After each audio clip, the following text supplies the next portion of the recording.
এর আগের ভিডিওতে আমরা কিন্তু ইমলে গিয়েছিলাম আমাদের ইলেকট্রনিক জিনিস অর্থাৎ ল্যাপটপ এবং পিসি রিপেয়ার করার জন্য। তাই সমস্ত কিছু ঠিকঠাক ভাবে রিপেয়ার করার পর আমরা কিন্তু এবার বেরিয়ে পড়েছি আরো একটি নতুন কম্পিউটার কেনার জন্য। তাই চলে এলাম সেকেন্ড হ্যান্ড কম্পিউটার দেখার জন্য। আর হ্যাঁ, তোমরা কেউ কি এতগুলো কম্পিউটার একসাথে দেখেছো?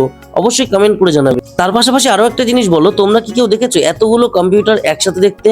যেই রুমেই যাচ্ছি না কেন শুধুমাত্র সিপিইউ, ইউপিএস এই সমস্ত কিছু আর মনিটর, কম্পিউটারের যাবতীয় পার্টস। এখানের মেন জিনিস হচ্ছে তোমরা কিন্তু গ্যারান্টির মাধ্যমে সেকেন্ড হ্যান্ড কম্পিউটার যেগুলোর দাম 40,000 50,000 টাকার, সেগুলো কিন্তু 20,000 25,000 এইসব এরকম রেটে কিন্তু পেয়ে যায়। এবারে তাই বলে এমন নয় যে তোমার দাম কম নিচ্ছে বলে জিনিস প্রচুর বাজে, জিনিস কিন্তু একদম ঠিকঠাক পাবে। সমস্ত কাজ কমপ্লিট করার পর এবার কিন্তু আমরা চলে যাব এখান থেকে শিয়ালদা স্টেশনে, এবং ওখান থেকে কিন্তু আমরা বনগা লোকাল ধরে চলে যাব আমাদের বাড়ি। আর এদিকে দেখতে দেখতে আমাদের ট্রেন বাবা জীবনে চলে এলো, আর আমরা উঠে পড়লাম ট্রেনে। তাহলে আজকের ভিডিওটা এটুকুই, কেমন লাগলো অবশ্যই কমেন্ট করে জানাবে, আর এরকমই ভিডিও দেখার জন্য চ্যানেলটাকে অবশ্যই ফলো করে দেবে।